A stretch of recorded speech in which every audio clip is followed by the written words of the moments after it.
Hello and welcome to Couch Talk with me, Menashe, and me, Nayantara. today we'll be talking about A Monster Calls, specifically the Hillcrest production of A Monster Calls. We'll be discussing topics like the acting, the directing, and also the overall story. So, about the acting, what did you think about the acting? I found that the relationship between the actors and how they played off of one another in the play was really interesting, especially the three bullies, so to speak. The main two, and then the person who Anton. Anton. Right. I'm not going to say this. Right. So I really appreciated how one after the other, each line would come naturally, and they would react and say the line as though the other person made them say it. It was based off of instinct. It came from there. It came from their as a person and not as just like a storybook character. Right. I appreciated it too. I also, in that, found that I really liked that once they came on to the stage, you knew who they were. Yeah. Based on they embodied that character really well. Like the dad of names. I'm so bad at names. I'm so sorry. The dad of literally the main person. Connor. Connor. Right. Con. Love him.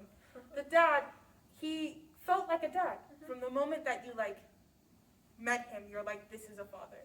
He's not the greatest father in the world, but the way he walked, the way he held himself, the way he interacted with Connor, it laid the foundations of his character really well, so that you didn't have to say much to understand who he was in their relationship and how they bounced off of each other. So I really appreciate it. I noticed that in the levels that they used as well, you could see, I forget what his name was, but the bully, the main bully character, he would use slightly lower levels than everybody else. He would kind of walk and keep his arms out and lower his shoulders a bit, and it came off as more intimidating, even though he wasn't using that higher space. For sure.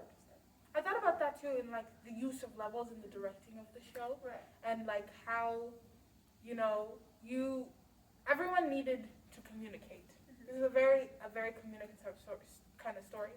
You can't only play your character or play your part. You have to look out for your neighbor and somebody else. And the directing was very creative. You were put into it. Things were over your head, around you, happening all around you. But it wouldn't have worked if everyone had decided to agree with, hey, this is the director's vision, and I'm going to go for it, and I'm going to make sure that we are all doing this together. All the in sync moments when they bang the chair or swoosh things, it was really, really clean and smooth, and I really appreciated that. And I felt that need and sense of communication, especially during the transitions, when there are lots of objects and set pieces coming into this small space, and everyone has to know. Right. Everyone has to know exactly where they're going and where everybody else around them is going to be. And I thought it was just so interesting to see how the lighting and the sets suddenly popped into existence because of these motions and this communication that was happening. Yeah, this story is all about communicating, and specifically communicating with yourself, right?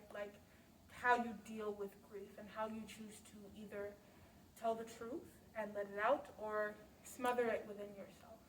And one of the things about the story that I really appreciated, and I only got to appreciate at the end, was that you only understood what was happening at the end. I was kind of in this state of confusion. I don't understand why the tree is there, or the stories that they're telling, they are confusing. I felt like Connor, that's the actor's name. I felt like him all throughout the play until that very moment where he and I shared this realization of this is how the healthiest way to handle grief. You know what I mean? Yeah, and there was a lot of things that Connor experienced, specifically with guilt and the need to be punished for the emotions and duality of his thoughts at that moment. That I thought was so interesting, yeah. And just what stood out to me about the story was this whole conflicting nature between whether you're allowed to feel this guilt or whether you should accept that this is the reality and that it's okay. And I think that the play really brought this together by saying you can do both. You can accept it, but your guilt is valid, and you need to accept that too. Yes, exactly. Just like you were saying, duality. You can do both. You can have both. You can want to let go of this pain, which means having to lose someone, and still want to hold on to them so tightly. And it was really great. It made me definitely confront some things I did not want to confront in my life. But that's the story. You have to confront them because it'll make it easier for you. And lift a weight that I felt on myself after the play ended. Right, like we could physically feel that, and being able to talk about it, we watched it twice, but being able to talk about it made the second time watching it feel more free because you understood what was happening and you could now relate it to the things that you were able to admit to yourself. Yes, this was a great discussion. Yeah. Thank you so much. Thank you so much for watching, and I hope you enjoyed our couch talk. Have a nice day. Right.